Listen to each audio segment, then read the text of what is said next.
Assalamualaikum warahmatullahi wabarakatuh. Halo semuanya, selamat datang kembali di channel ini. Nah, kali ini kita akan membahas topik yang sangat penting dalam dunia teknologi, yaitu model infrastruktur jaringan. Nah, sebelumnya, perkenalkan dulu nama saya. Di sini nama saya adalah Maulana Hidayat Syef Alikan, mahasiswa dari Universitas Negeri Surabaya, NIM 23051 204068 dari jurusan Teknik Informatika. Oke, sini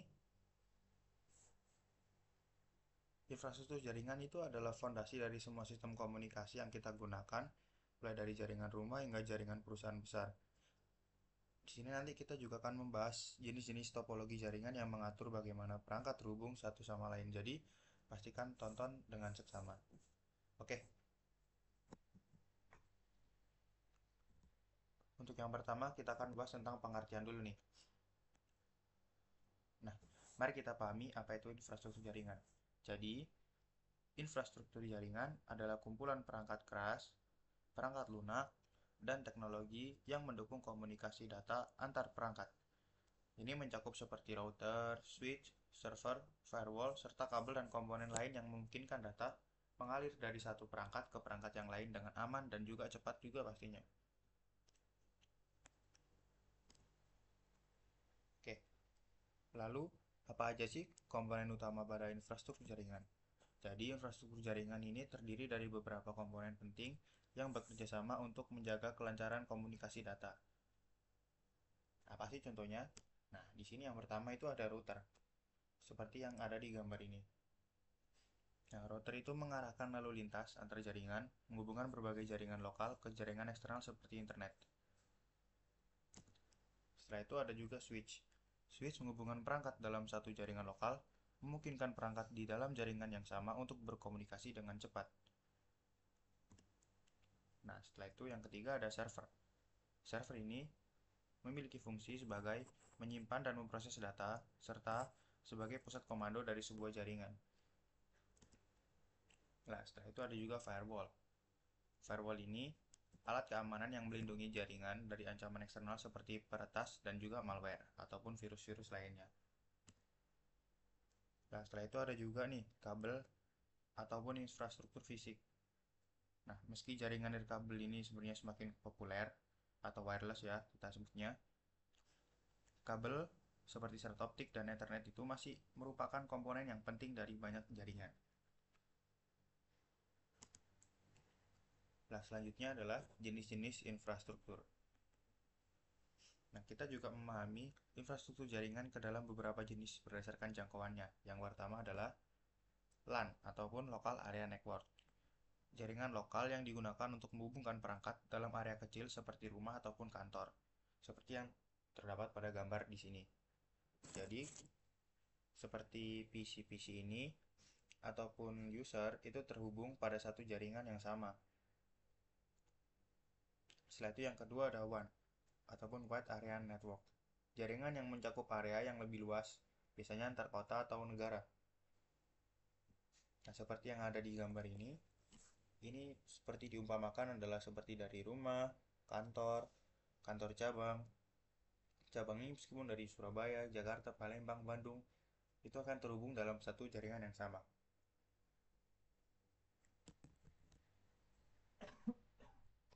Oke, maaf.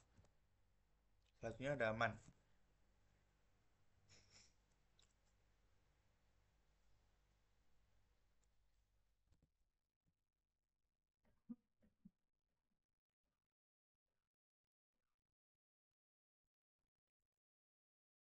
ataupun Metropolitan Area Network.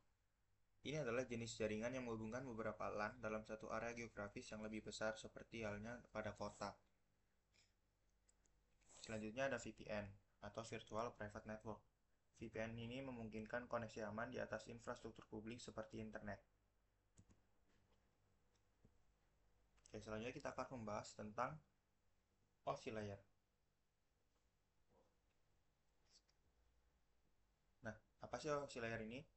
Base layer itu adalah sebuah arsitektural jejaring yang dikembangkan oleh Badan International Organization for Standardization di Eropa pada tahun 1977.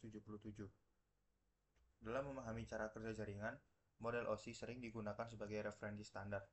Model OSI terdiri dari 7 lapisan yang mengatur bagaimana data diproses dan ditransmisikan di dalam jaringan.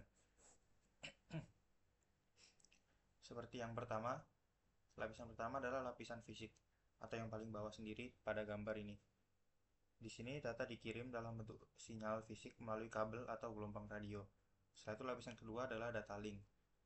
Gunanya adalah untuk mengontrol transfer data antar dua perangkat pada jaringan yang sama, serta menangani kesalahan pada lapisan fisik. Contoh alatnya seperti switch.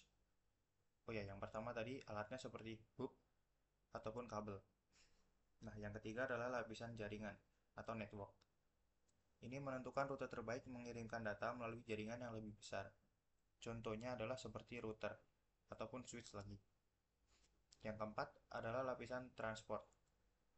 Ini memastikan bahwa data tiba di tujuan dengan benar tanpa kehilangan atau kerusakan. Nah, contohnya seperti TCP atau UDP.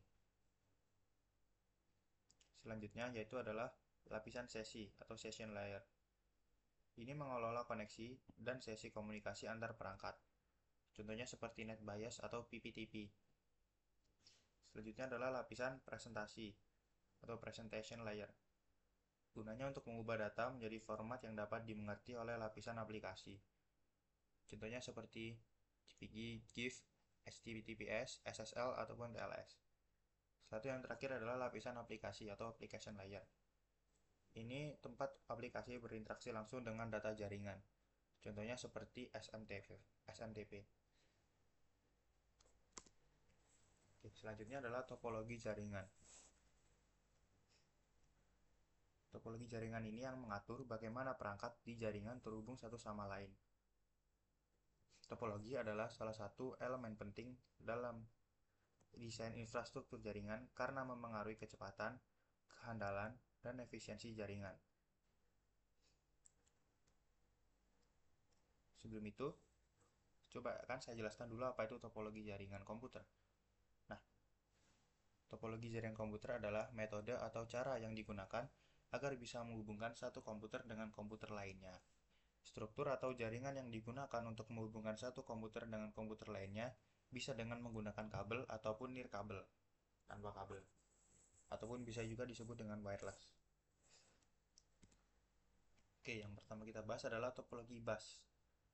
Nah, topologi bus ini menggunakan satu kabel utama atau bus untuk menghubungkan semua perangkat dalam jaringan. Keuntungannya, topologi ini adalah biaya yang paling murah karena hanya menggunakan satu kabel, tetapi jika kabel utama rusak, seluruh jaringan bisa langsung terhenti. Setelah itu nomor 2, itu ada topologi ring. Lah, ring ini adalah topologi setiap perangkat terhubung ke dua perangkat lainnya, membentuk lingkaran atau cincin. Data mengalir dalam satu arah melalui cincin ini. Kelebihannya adalah data dapat mengalir dengan cepat, tetapi jika salah satu perangkat atau kabel dalam cincin rusak, seluruh jaringan akan terganggu. Nah, selanjutnya adalah topologi star. Nah, pada topologi star, semua perangkat terhubung ke satu perangkat pusat, biasanya switch atau hub. Kelebihannya adalah jika salah satu kabel perangkat gagal, tidak akan mempengaruhi jaringan secara keseluruhan. Namun, jika perangkat pusat gagal, seluruh jaringan akan berhenti. Oke, yang selanjutnya adalah topologi mesh. Nah, topologi mesh ini menghubungkan setiap perangkat ke beberapa perangkat lain dalam jaringan. Ini memberikan redundasi yang tinggi, karena jika satu jalur gagal, data masih dapat mengalir melalui jalur lain. Namun, topologi ini bisa sangat mahal dan rumit untuk diimplementasikan, karena membutuhkan sangat banyak sekali koneksi. Oke, untuk yang kelima, ada topologi pohon atau tree. Topologi pohon adalah kombinasi antara topologi bintang dan juga bus. Dalam topologi ini, beberapa jaringan bintang dihubungkan melalui satu jalur utama, seperti pada topologi bus. Ini sering digunakan dalam jaringan yang lebih besar karena memberikan fleksibilitas dalam menambah atau menghapus perangkat. Selanjutnya adalah topologi hybrid. atau hibrida. Teknologi hibrida adalah kombinasi dari beberapa jenis topologi yang berbeda untuk mengatasi kebutuhan spesifik dari satu jaringan. Misalnya, sebuah perusahaan mungkin menggunakan topologi bintang di kantor pusat dan topologi mesh untuk jaringan antar cabang. Beberapa tantangan besar yang dihadapi dalam pengelolaan infrastruktur jaringan meliputi: yang pertama adalah keamanan jaringan. Nah, susahnya dalam keamanan jaringan adalah menjaga jaringan dari serangan siber menjadi prioritas utama. Firewall, VPN, dan enkripsi data adalah beberapa cara untuk meningkatkan keamanan jaringan. Setelah itu adalah keandalan dan ketersediaan. Dalam dunia yang selalu online, keandalan jaringan sangat penting. Jaringan harus dirancang untuk meminimalkan downtime dan memberikan akses yang terus-menerus tanpa henti. Yang selanjutnya adalah skalabilitas. Seiring pertumbuhan jaringan, infrastruktur harus mampu menyesuaikan tanpa menurunkan kinerja. Hal ini memerlukan perencanaan yang cermat. Oke, jadi itulah pembahasan kita tentang model infrastruktur jaringan dan berbagai topologi jaringan. Infrastruktur jaringan adalah fondasi dari semua komunikasi modern, dan memahami bagaimana komponen-komponen ini bekerja akan membantu kita mengelola dan merancang jaringan yang akan lebih baik. Jika kalian punya pertanyaan atau ingin mendalami lebih lanjut tentang topik ini, jangan lupa komen dan juga jangan lupa like, subscribe. Terima kasih semuanya.